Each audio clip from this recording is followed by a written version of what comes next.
A little bit ago, Sydney Sweeney, an American actress, did an ad for American Eagle jeans company, where she talked about her jeans, meaning her sort of like I think homophone is the word for it. It's like when you two things sound the same, so it's like jeans as like pants and jeans as like a biological thing. People on the leftists, went after her and the company, of course, because it's a Nazi propaganda to talk about jeans. That happened some time ago, and now this resurfaced again after Sydney Sweeney did an interview with a magazine called JQ, where, well, we'll watch exactly what happened during that interview. But yeah, basically, after the interview, people said that she refused to apologize or she refused to denounce white nationalism. Welcome to the Daily Objective. Joining me today are Jonathan Daun, E.R. Reichel, and Maria Lazareva. Thank you guys for joining me today. And I'm wondering, do you guys want to do some brief thoughts from you, or should we watch the original American Jeans ad? Any thoughts from you guys? Daniel, Yeah?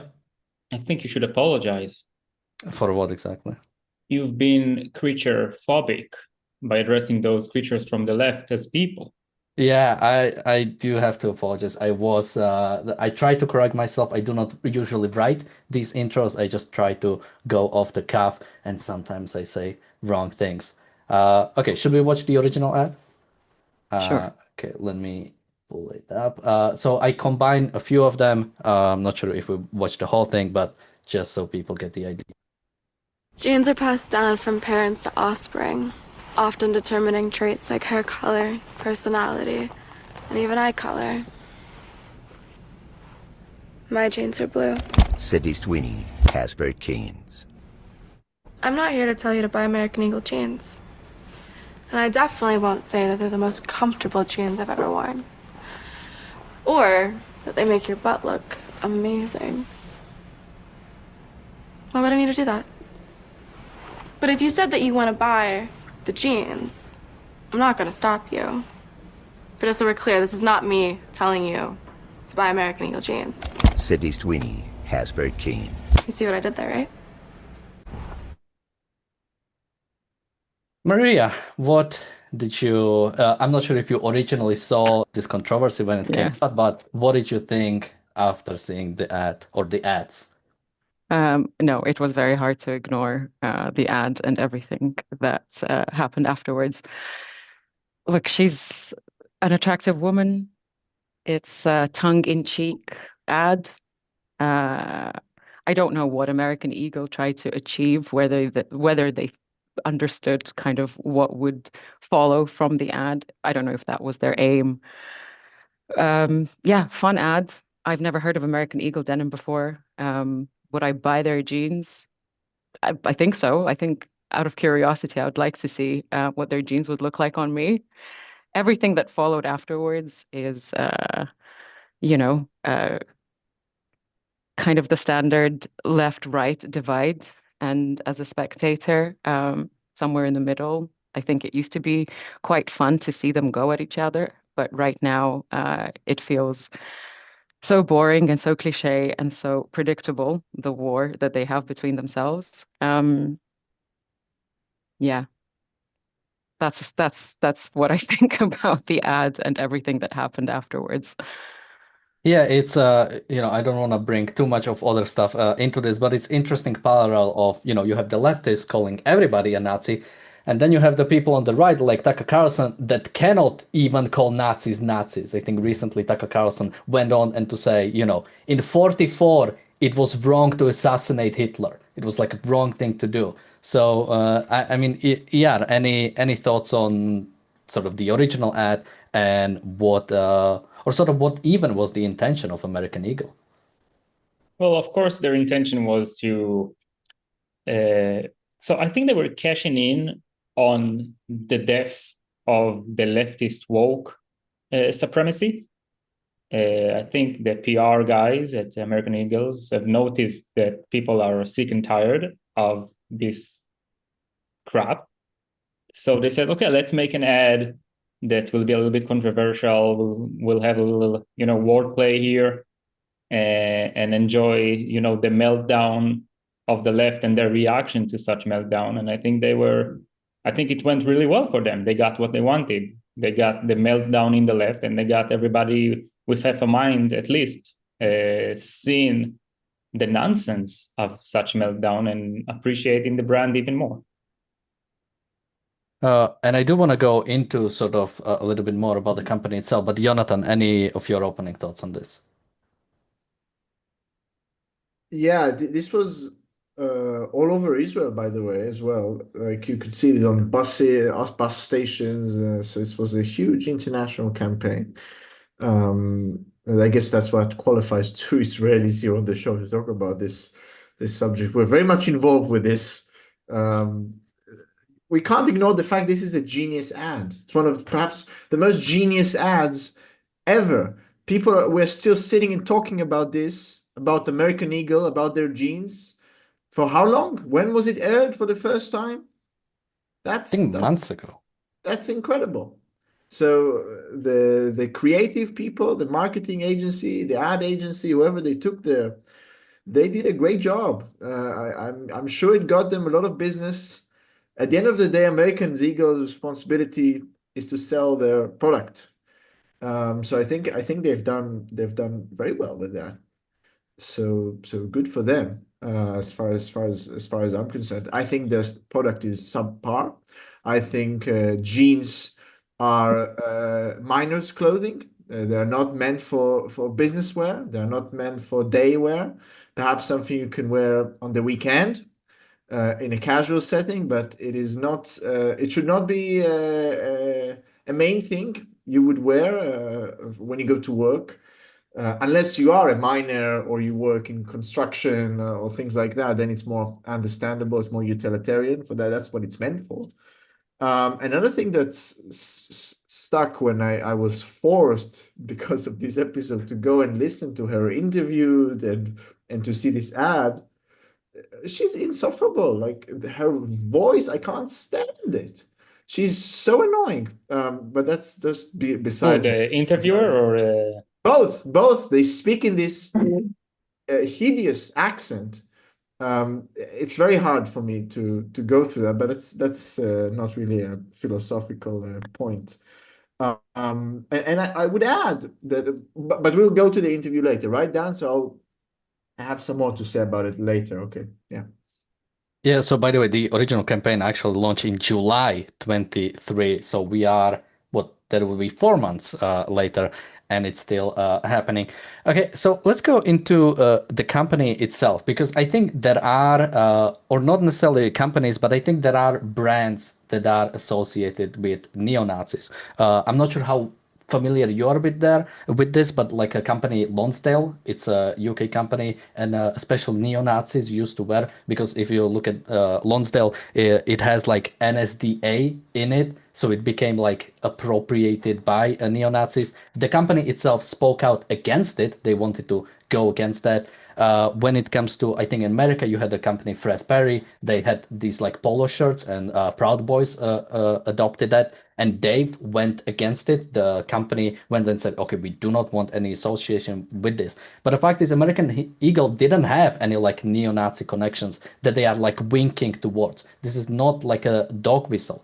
American Eagle is an American company. Like, you couldn't get more American. Jeans are an American invention. It was invented in America. I mean, Jonathan mentioned this, right? It was for the workers. American Eagle, that's the national animal of America. This is what is like being spoken against, and it feels like with the leftists, like anything pro-American is automatically Nazi. Anything pro-American is automatically being associated with white nationalism. And I mean, Maria, I'm not sure how much of It's more than that, Dan. Before, sorry, it's a Jewish American invention. It's important to stress. Oh, was it a Jewish American that? Yes, that's why it's obviously Nazi. Oh, right. Yeah, I think he was a German, but yeah, he could have been a Jewish German. Yeah, I mean, Maria, when it comes to, when I saw the ad, I'm like, the only reason people are even thinking about the association to white nationalism is because how much people automatically like try to find every single thing. I mean, when I heard the jeans, it's like that's like a cute pun. It's like a cute homophone, jeans. She is a nice looking girl. Just because she is blonde, just because she is white, just because she has blue eyes, it's automatically eugenics. You automatically assume that this is like, they are talking about like this is the only correct way to look as a woman. Yeah. I don't know. I want to move on to debating a different topic with Jonathan, how useful are denim jeans in the workplace? No, I'm joking. But I think that's a conversation for another day. Yeah, anything with the word American Eagle seems to ruffle people on the left, coupled with a beautiful white, blue-eyed woman as kind of the mascot. I don't know what I'm sure American Eagle's intention was to make it a bit tongue-in-cheek, but I'm not quite sure that they appreciated what would happen. And to be fair, I don't think I mean, I feel like the people on the right have also like christened Sydney Sweeney as their sort of Hail Mary, which I also don't think is a role that she signed up for. So I don't necessarily think that kind of like the people on the right going absolutely crazy and losing their mind over how great the ad was and how great the interview was, which we will discuss later, is like a fair judgment of what is going on. So. But yes, I mean, being American and proud and being white American and proud is, it's a big faux pas to a lot of people on the left. Yeah, I mean, one of my favorite comedians is Norm Macdonald, and he has this joke, when I was young, people had 6 opinions, and somebody you find a person with 8 opinions, and he's like opinionated. But now it feels like every single thing, the culture wars, right? Every single thing has to be about like every single thing, right? You have this American Eagle ad, automatically you have this was started by the left technically, like you have everybody on the left, anything pro-American, anything that even mentions like jeans, that mentions pretty much anything is automatically, this is white nationalism, this is Nazi propaganda, this is eugenics propaganda. And as Maria said, then sort of as a response you have every single person on the right say, no, this is the greatest thing ever, What do you make of this amount of like tribalism? And we could give that to like any topic that comes up, right? Anything that happens is automatically divided one side against the other. Yeah, this is an ugly phenomenon. This phenomenon is as old as history. But unfortunately, in the past decades, it's becoming broader and broader, and it's disgusting as of now. But I think I've talked a lot about tribalism. Let me try and contrast it by giving my own opinion, which I don't think it's quite popular. And I think the statement, in the context of looks, of course, the statement Sydney Sweeney has great genes, without the pun, like literally Gene, is true. It's a proper statement. And it's not racist and it's not eugenics. People today fighting beauty.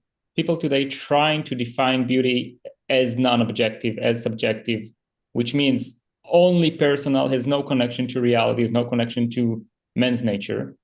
And that's a joke. And the attempt to fight any objective sense of beauty, let's say with the body positive movement or others, basically trying to arbitrarily decide that the most ugliest people are now counted as beautiful. Why? So if it's so subjective, why are they beautiful suddenly? And the reason is it's because they're ugly. So if you take the ugliest person and you say he's beautiful, you basically participating in your war against beauty, against subjectiveness. You're participating in your nihilist culture of hatred for the good for being good. Now, I'll start with the positive, and I brought the negative. I'll explain the positive. Beauty has an essentially objective sense. We live, in reality, we see people and we can recognize a healthy look, a look that shows us that we can see the harmony, the integration, a look that says this is a person that is living life, that has a potential to live life, to be healthy. Also, in the context of attractiveness, it's a healthy woman that can have children, or a healthy man that can be a good father. These are all objective impressions based on the things you see, the facts, the ratio between the nose and the lips and the eyes, or whatever. And yeah, it's affected from genes. Now, it's not like, oh, Sydney Sweeney has white genes, therefore she's beautiful. No, there are plenty of ugly white women, and like it's unrelated. Sydney Sweeney is good looking, and it's also thanks to her genes. And there is nothing racist about it. Actually, I think the most racist figure in this whole story is the interviewer, but I'll get to it later when we'll see what she says. I think she is the one who's really racist here. Yeah, I mean, to go to you, Jonathan, something we've increasingly seen with this, for example, what is like the health at every size or something like that, trying to talk about that being fat or being obese doesn't have anything to do with health. And I think sort of like two things are clashing. One, that is like as ER alluded to, like destruction of objectivity, right? It's you don't have to do anything subjectively. You can be great. You should love yourself. And yeah, this attack on objectivity. But two things can be right at the same time, right? Because it's probably not good to like hate on yourself if you are not in the best shape possible or something. And it's you can still accept that you can be better and you can like yourself, right? It's I'm trying to get my hair in the better way. It's not looking good right now because I don't know really what to do with it. I can still like the way it is, and I can still want to like achieve something better. I can like go for the thing. I think people should look up. I think there is a Leonard Peikoff, one of his podcasts. He talks about perfection, and I think that one is great because it's a goal. It's a continuous thing. You're trying to get better. Yet they only want to accept one thing. It's either it's either intrinsic or subjective, right? It's either you are intrinsically good or bad because of your genes, and there is nothing you can do, or it's subjective, nothing matters. Jonathan. Yeah, absolutely. And I very much also agree with much of what ER said. This is definitely an attack on this a symbol of beauty. That's what this lady represents in America, and that's why they wage a war against her. And on the issue of genes, genes that is in G, I think it's important to know that you have parts and recognize that you have not very good genes. I'll give you an example. Myself as a Jew and many Jews, we have very bad digestion system. Okay, we are very problematic with these things. It's in our history. We have very bad genes when it comes to that, and we recognize it. It's not like we try to ignore it and eat food that is not good for our digestion and ignore the reality. This is the reality. There's nothing we can do, I think, and at least where the science is, to make it better. That's the truth.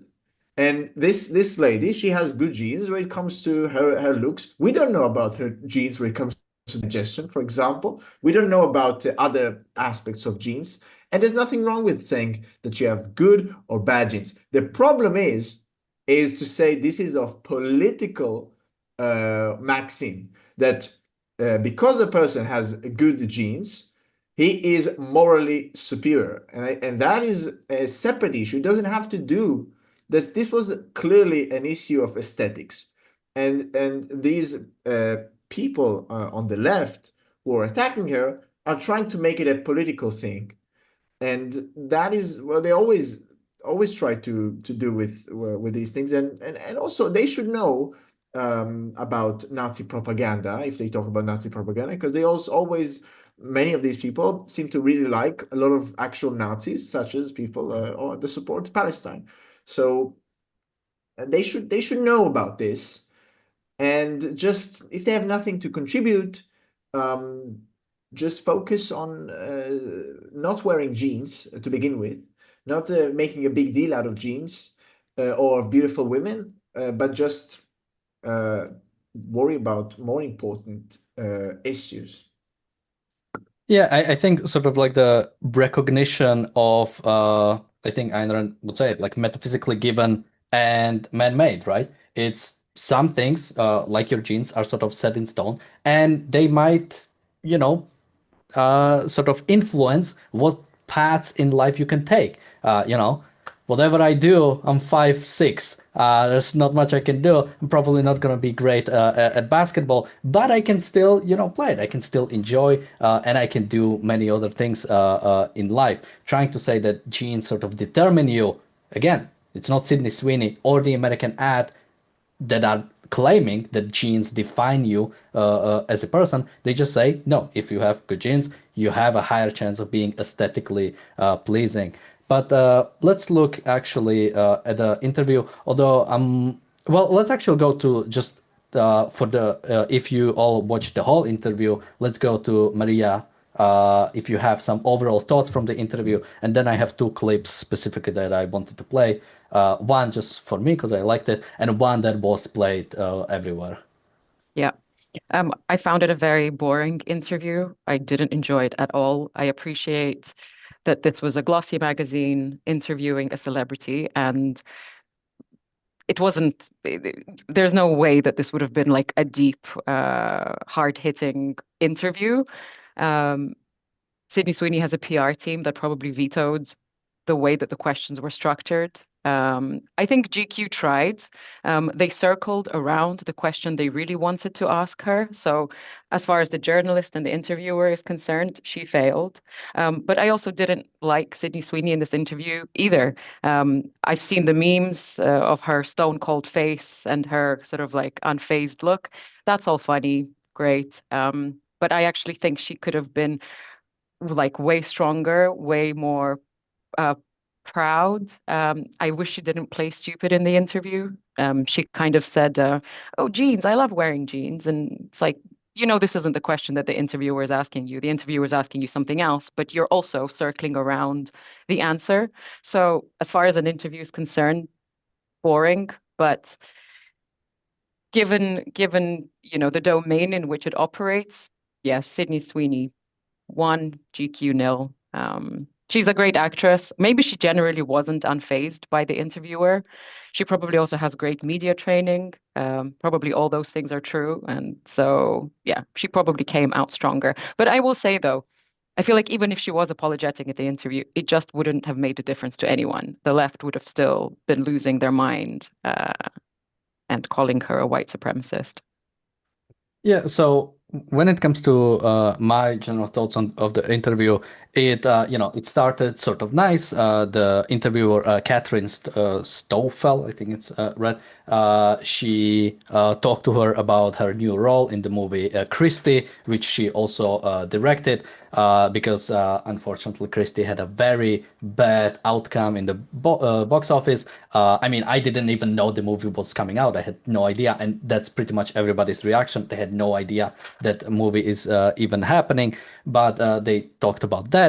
And then every now and then the interviewer tried to go into politics, tried to go into that. And yeah, that's when Sydney Sweeney sort of had that almost like cold face. And when they switched back, she went again sort of like nice and talkative. Iyar, anything you took away from the interview? Well, the interviewer reminds me of a sense of a character from Ayn Rand's novels, like one of those passive bad guys. Like, it's not like a main villain, but just one of those second-handed altruist people wandering around, sort of like Katie after going downhill, or a social worker from Atlas Shrugged. It's basically a character of a person that is completely eating himself with guilt, with self-hatred, and just trying to get everybody around him to feel guilty as well, as if it's such a kind of a weird guilt missionary. As if she believes that if she makes everybody else in the world feel guilty, she will achieve her redemption in some weird, sick way. And I feel really bad for Sydney Sweeney just sitting there being interviewed by this horrible person trying to squeeze guilt out of her, and she just have to sit there and be on the defense. Obviously, she's not philosophically equipped for such an attack. So I do commend her for doing a decent job, I think, by just pushing those attacks off, not giving a damn. I appreciate that. But yeah, it wasn't a fun thing to watch. It feels like just like not very interesting. I did enjoy seeing her successfully pushing away those attacks. But that's pretty much the only positive thing about this interview. Yeah, I mean, when it comes to, because you mentioned that she isn't sort of philosophically inclined. I mean, most people do not have outward philosophy, but she still had a few, I think, great comments in the interview itself. And, there is always something that's ironic about when it comes to a lot of feminists. It's like the women that are actually feminists, they do not like those women, right? Like no feminist likes Ayn Rand. And in this specific interview, Sydney Sweeney has said she was asked about her boyfriend. I think there was something where she broke up with her marriage or something. I'm not into like this gossipy stuff. But she responded with it by saying she's a strong and independent, but she's also hopeless romantic, but she doesn't need a man for her value. I mean, what's like more, like feminist, like you could say, yet she is despised by that. She is despised by saying, no, I have a value. And she also said that she looked at women's body as a very beautiful, powerful tool, talking as an actress, talking as somebody who does ads. Like the whole thing I got from the interview is like, she doesn't care about politics. She's interested in art. I mean, she just did this, I think, first movie that she directed. So it was very important to her to get that art across. Jonathan, any general thoughts you had? I'm just so sad that this is what America has now, and more broadly the West. This is the cultural heroes of our time in America and the West. This is what we have. We have this blonde girl who's good looking, and she says she has good genes, and she's a bit indifferent to the interviewer's questions. Okay, that's fascinating. It's very inspiring. There used to be a time where in America there were great people such as I wrote an essay about it, such as Leonard Bernstein, for example, the great conductor, who was a real cultural hero. That when there was a war in Israel, he would fly during war to conduct orchestras minutes away from battlefields. Or a different example, he would go right after the Berlin Wall fell to conduct a joint orchestra from both sides of Berlin to celebrate German unification. There were people who really stood up for values from the culture, real values. And this is now what the right is rallying up around, a woman that is beautiful and she has good genes. Who cares? Yeah, and what you have now is comedians going into Riyadh saying, Saudi Arabia is just like America. It's the same thing. So, yeah, when it comes to Maria. I was just going to say, Jonathan, it all went downhill when they introduced denim jeans. And that's the problem. Okay, let's actually take a look at the let's take a look at my clip first, and then no, okay, let's do the mainstream one, the one that was everywhere, and then we'll go into mine.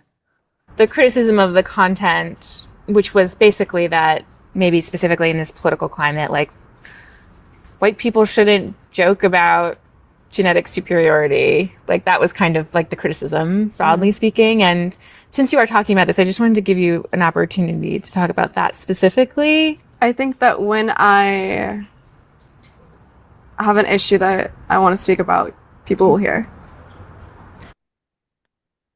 Yeah, no, sorry, I hate the interviewer. I just remember the way she speaks, the way she goes on, just wanted to give you an opportunity to apologize. It's so like I mean, Maria, it's so just like just tell yourself you're guilty. Like I'm Yeah. feeling like my priest from Catholic Church when I went there. Like that amount of like, tell me you're guilty. I need you to stipulate here that you feel guilty for what you did.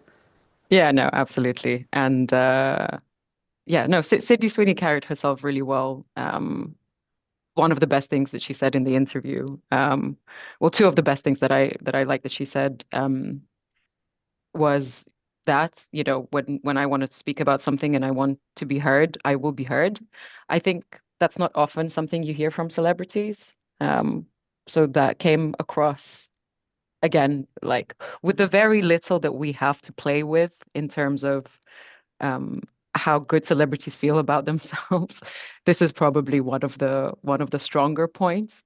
But before that, she also said, referring to the movie that she's made, she said something like, I didn't look at my phone when all of this American Eagle drama was happening. I was working for 16 hours a day, like working and sleeping, working and sleeping. And I like that as well. She kind of, I don't know how genuine she was, but at least she came across as a person who, is more interested in her art, is more interested in her productive input and output, and wasn't kind of didn't want to get involved in all the drama. So yeah, she came across as much as you can in this environment to come across as someone who's confident and not phased. She did, but I actually think she could have done more. Yeah, I mean, when it comes to sort of the other side, I mean, the pro-Palestinian side, for example, you have many Hollywood actors that go out of their way, wear badges, talk about Israeli so-called genocide. And what's unfortunate is when it comes to like truly great people, especially in arts, a lot of them won't necessarily be that focused on politics, right? On international affairs. I mean, I don't know if you guys remember the SAG Awards, Timothy Chalamet, where he went on stage and he said, he didn't talk about any politics, he didn't talk about Palestine or anything. He said, I'm in the pursuit of greatness. This is my career, this is what I want to achieve, and this is what my life is about. So, I mean, yeah, what do you make of sort of expecting sort of the artists to be like the defenders of, let's say, political side when it comes to, they are trying to achieve great art? Or do you think that it essentially cannot be separated? That basically, to achieve, as Jonathan mentioned about the, sorry, I forgot the name, but it went together, right? He did great art, and he also lived by the values, right? He went into Israel, he went into Germany. I think there is a broader phenomena where the world of aesthetics, art, is basically being hijacked by the left. And it has a lot of reasons. It has to do with state fundings and with just ideological trends and whatnot. And I think, your occupation as an artist is irrelevant to your political opinions. You can be an artist with great worldviews that are well phrased, and you can explain them properly and connect them to the facts of reality. And you can be really bad at it, and you being an artist does not grant you an elite status of somebody who whatever he says has meaning. You have the responsibility of saying things with meaning. But I have a different point on the clip you've said, and there is one sentence that interviewer said that really struck me, and it's right in this viral video. And she started the question, the opportunity for Sydney Sweeney to apologize with this statement. She says, white men should not joke about genetic superiority. Now, of course, the context is because of Nazism and race theories. Whenever a white person talks about genes and their objective effects on things, such white men should be condemned, frowned upon. And that's a racist statement, because the fact that Sydney Sweeney is white does not mean she shares moral responsibility with the Nazis. This is just outrageous. And this is anti-white racism. The interviewing going out of the way to find unique cases to criticize white people, it's racist. I didn't see, I'm sure this interviewer is not talking about Islamic terror or Arab Americans doing hate crimes against Jews, or Black people doing crimes against white people, or people in America from an Indian descent who still separate Indians into sects and treat some of their fellow race members as entitled to be slave. No, they're not being condemned. It's once again, it's white culture counts as a good culture. Therefore, it is ought to be completely obliterated by the left. And this is just ugly. So, and it's crazy that like the racists here are accusing regular people of being racist. This is complete moral inversion. By what right you come to white people and tell them they shouldn't talk about genes? I can talk about genes. I'm fairly white. I'm a Jew. I can not according to neo-Nazis. Whatever. Sorry. There is nothing wrong with talking about genes and their effects on people. The problem is when people, as Jonathan said, add a moral essence to one's genes. Morality stems from your worldview and your decisions and your actions. It does not come from a collective grouping of you, whether by race or by religion or by gender or whatever. One cannot be judged by those faculties.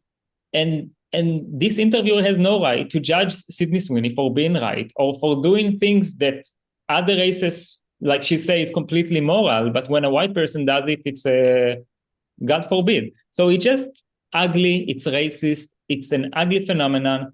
I'm glad that the woke left is slowly losing its power that it used to have and becoming more and more like a fringe, weird, like an embarrassing memory. Like people looking at 2018 and they're like, ugh, it's like cringe to think about those policies and rising and being accepted by everyone. The future is not bright in this context. We see the woke right rising and the other side of the spectrum, which is just as ugly, rising up as a counter movement. But I'm sure I'm glad this leftist woke nonsense is not fashionable anymore. Yeah, I mean, when it comes to sort of even like the definition of white, I always say, this is not there are no white people here. Jonathan and Iyar are Jewish, me and Maria are Slavic, so we can talk about this. It's not a racial thing. But I mean, Jonathan, any of your thoughts on again this viral clip that came out? I mean, both well, I'll just throw in there. Apparently, after this interview, people are now dissociating with Sydney Sweeney. You have Sydney Sweeney was big in the show Euphoria, yeah, that's the name. Yeah. Zendaya is another big actress there, and Zendaya is refusing now to do sort of anything, not the show itself, but like press tours with Sydney Sweeney. You had another actor saying that Sydney Sweeney's JQ interview is a reminder that not having stance on white supremacy is 100% having a stance on white supremacy. So they are claiming that Sydney Sweeney in this interview has basically not denounced white supremacy? Well, it's hard to even say that she has a stance of her own, and the people who have a stance against her actually have a stance. It seems like everybody is so eager to signal their vices, to signal how stupid they are, and that's what matters most. It's not about business. It's not about whether or not she's a good actress. I think it's perfectly reasonable to cancel an actress who says things you disagree with personally. You don't like her views on clothes. You think she's promoting radical casualism, and you think therefore she's eroding the fabric of society. Therefore, you wouldn't want to hire her for your film. I think it's very legitimate. This is, if anything, revealing of the character of the whoever produces that film that obviously I would never see. Um, I've never seen. I don't think I've ever seen. What films is she on? Even this woman. I don't think I've ever seen anything with her. It doesn't matter. One I Yeah. know is Once Upon a Time in Hollywood. I know she has a minor Oh, role right, there. she's there. Okay, okay. So I've seen that. Okay, so I've seen her in one film. Look, it's revealing of the people who produce the film. If you say you have good genes and it's bad, therefore I don't want you. So you probably don't want to work with this person anyway. So it's a win for Sydney. It's a win for the person who's canceling Sydney. Everybody is happy. I don't see anything wrong with that. The whole thing is stupid. The level of stupidity in American culture is really baffling, and I don't know. I don't have more to add besides that genes do not belong in like everyday society. It's very important, I think. If there's one message we have to promote in this show, and I think ER will agree with me here. I think we're in at least 50% agreement here. You know what? I'll jump in. I haven't had jeans in a long time. I prefer like black pants at the very least, so I'll somewhat Okay, agree. good. So I think there is a overwhelming majority here against Maria's radical G-ism, Absolutely not. and this is our stance, and I think it's important that we're promoting this. So thank you for giving us this opportunity, Dan. I'm glad Sydney Sweeney didn't show up to the interview in pajamas because the interview actually starts with them talking about the shoes that they're wearing. And Sydney Sweeney says, and this I was so disappointed, but and I will agree with Jonathan, but not as far as to go and say that jeans are bad. But she did say something like, "Oh, I usually show up to my interviews in pajamas, like I dressed up today." I mean, that was not a good start, but she did redeem herself towards the end, I guess, with the way that she handled the rest of the interview.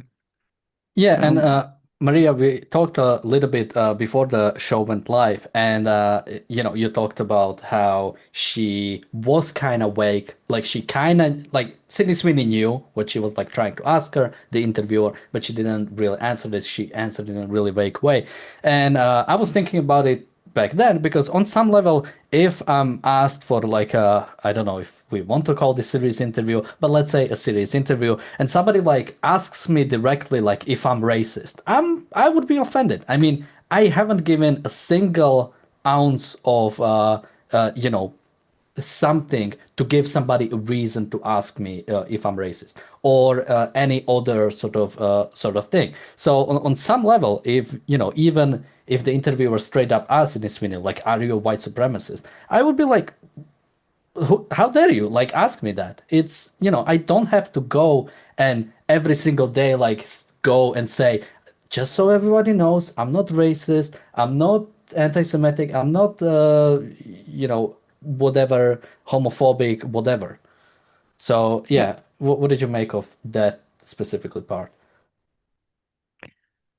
yeah, no, I agree. And to be honest, again, similarly to what you said, if someone asks you like that, I don't even know where you kind of where you sort of begin. It definitely takes you would like catch you off guard.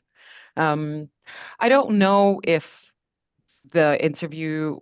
So after the ad aired, someone leaked Sydney Sweeney's like voting card, and they found out that she was a registered Republican voter, and I think that kind of made people feel, obviously even more hatred towards her. I don't know if in some ways the interviewer was actually trying to maybe allude to that more than the ad. I'm not sure. I don't know. Obviously, if you're a Republican by default, you are a white supremacist in a lot of people's eyes, even though the Republican Party within itself has so many disagreements and fractions, the way that things stand right now. So, yeah. Yeah, and even again, just taking the act of being a registered Republican, especially in America, being part of a party is like a common thing. Everybody pretty much has it. I think that's like a difference between maybe even Israel. I'm not sure if it's common in Israel to be like part of a party. It's not common in Slovakia. Like if you are in a party, if you are like registered party member, you are involved in politics. But in America, if you wanna vote in many local elections, if you wanna da da da da da, it doesn't even necessarily mean you like voted for a specific candidate. Because just being registered Republican, you might just want to be interested in primaries and vote for somebody else in the actual election. But I mean, yeah, what did you make of both the sort of trying to get her to answer the question, and then people going after her for, she didn't say she's not a white supremacist, therefore. Well, it's just tribalism and rationalization. As soon as they've identified her as a Republican or as a person who's not filled with self-hatred, she's an enemy. And they'll just find excuses to define her as a devil. Oh, she didn't say she's not a white supremacist. Like, give me a break. This is BS. But I want to bring my view on the denim wars here in the panel. So I have not worn denim in a very long time. I don't like wearing it. And up until recently, I was thinking like, I don't give a damn. You want to wear denim, go ahead and do it. I couldn't care less. Until I went to a trip with my wife to Milan, and I sent Daniel an email with a post I upload. You can share how it looks. So I was just walking around in Milan, and people are dressed so goddamn well. It was amazing. It made me so happy just to walk around and see people that care about their appearance, that are working. You can see they have self-respect. Even the people who are not dressed up with a tailored suit, their outfit is still well integrated. This is me and my wife, and I'm with a tie vendor. And it was just wonderful seeing people dressed up, walking around with a double-breasted suit and feel like you belong. So for me, it was a wonderful experience. And I don't go around and tell people, go get yourself a suit. But I am most definitely, every person I care about and I see that he's not investing in his appearance, I'm sure tell him, listen, find your style and commit to it. And it should not be the sloppy style that says, I don't care about my appearance, which is the popular fashion of today. The denim with the flaws and the rips and everything is broken and ruined and it has a philosophical root of people being ashamed of caring about themselves. It's like saying, I'm proud, I can only be proud of neglecting myself. This is today's fashion. So once again, my way of saying to myself that I respect myself is to dress up in a tailored fashion. But to other people, it could be different. Yet, when you look at the mirror, the aesthetic statement should be, I care about myself, I take care of myself, I'm healthy, I'm respecting myself. And yeah, for some people, it could be denim, unfortunately. But that's just the way it is. Yeah, I would only add here because the person Ian mentioned, and I'm still kind of that, or sort of like I don't care what I'm wearing, but I'm slowly switching exactly because of what you described. Because of, you want to project a certain sense of life to the world, and for yourself, you want to like show a certain kind of thing. So I'm actually waiting for order for a few things to come in to sort of try to figure out stuff. But Can yeah, I just add one more sure. thing? Yeah. At the start, Jonathan said that jeans belong sort of in construction.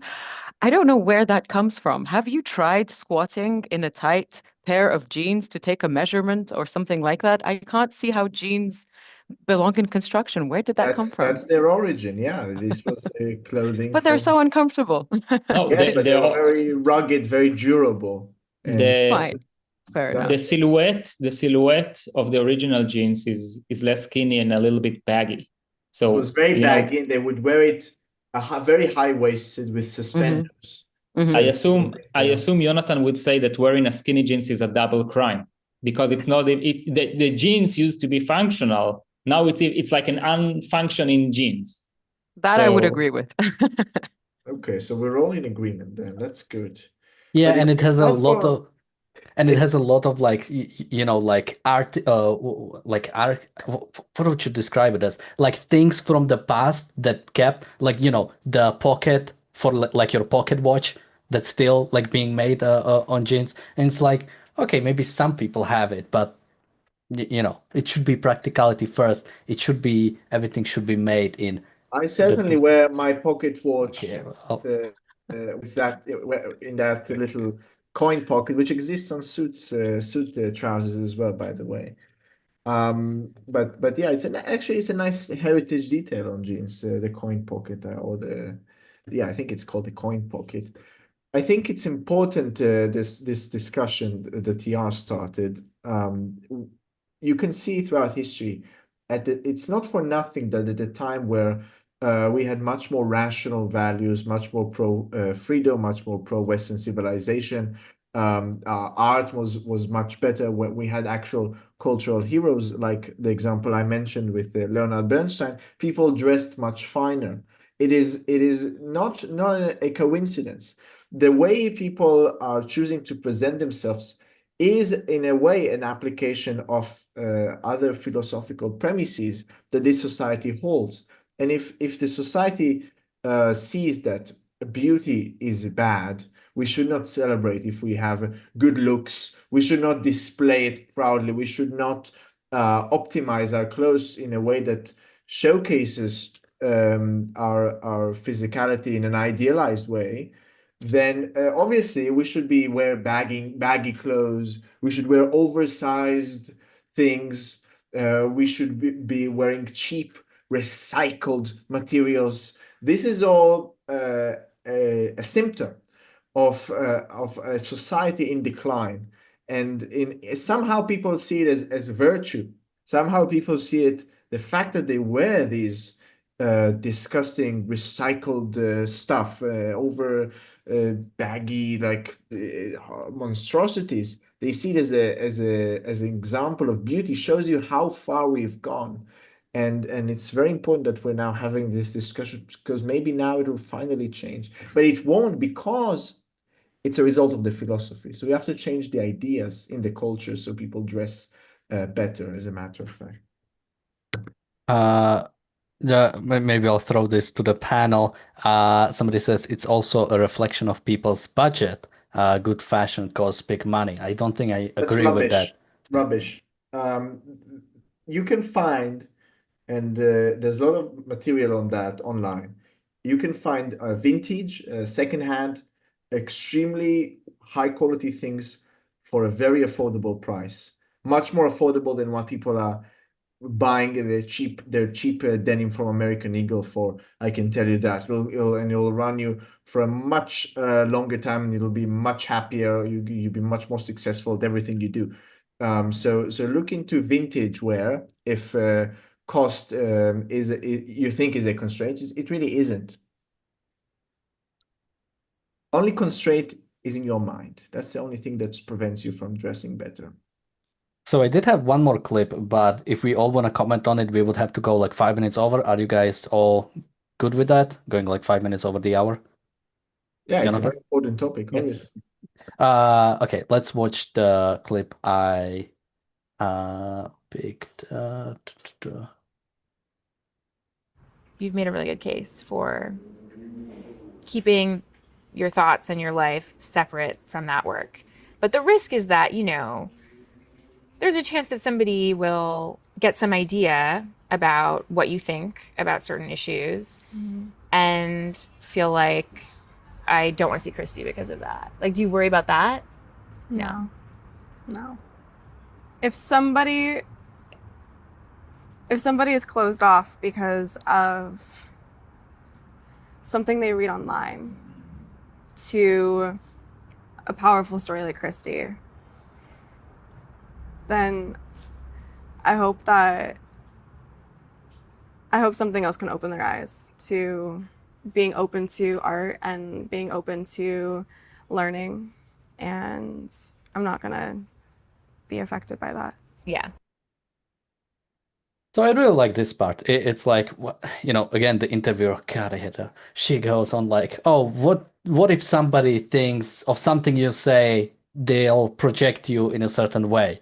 And I think Sydney answers correctly. Like, what am I supposed to do about it? Like, I cannot do anything about somebody's view of me in their mind. But, if they are open to art, if they are open to things, I hope they'll check out my thing, whatever their other opinions are. And I really like this specific section. So with that, Maria, any thoughts on this one or any other thoughts?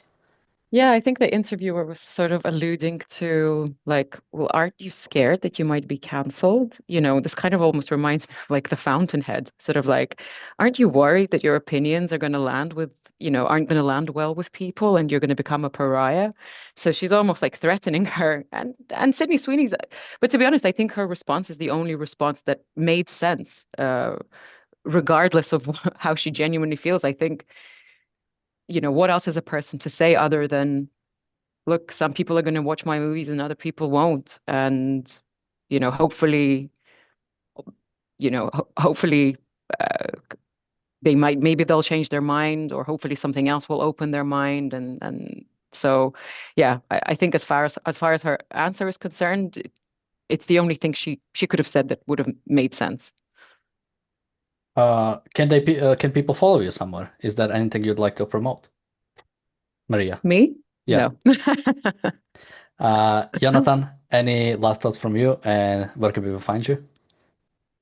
Yes, look, it's really not a problem to find quality items, especially for menswear. I don't know about ladies wear. Maybe Maria knows more about that. You go to vintage shops, go to Goodwill, even you can find some good things. Invest in quality, invest in things that will last. You will always be happy with that. And yeah, get a good tailor as well. Absolutely. Where can people find me? You can find me on my Substack at philosophyIneeded.com. The link is hopefully in the description. I've just today released a very interesting piece, by the way. It's a symphony in prose about the 2-year anniversary of October 7th. So do check it out. Maria, any recommendations for women? Where can they find affordable clothing? No, I agree with Jonathan. Vintage shops. Try vintage shops in expensive areas. That's where people who dress nicely go, and give away things that they no longer wear. Yeah, absolutely. Invest in good quality stuff. I know it can be difficult sometimes, but it's worth it.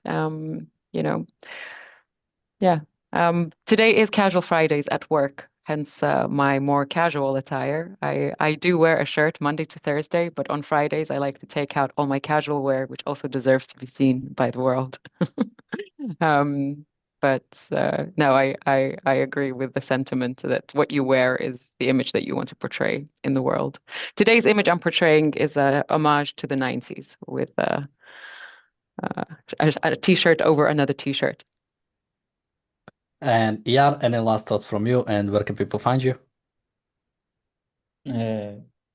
as opposed to the views of self-hatred promoted in today's pop culture, or in the other hand, of arbitrary self-love, I urge the viewers to earn their self-esteem, to prove to themselves that they are capable, that they are rational, that they are moral. It's possible.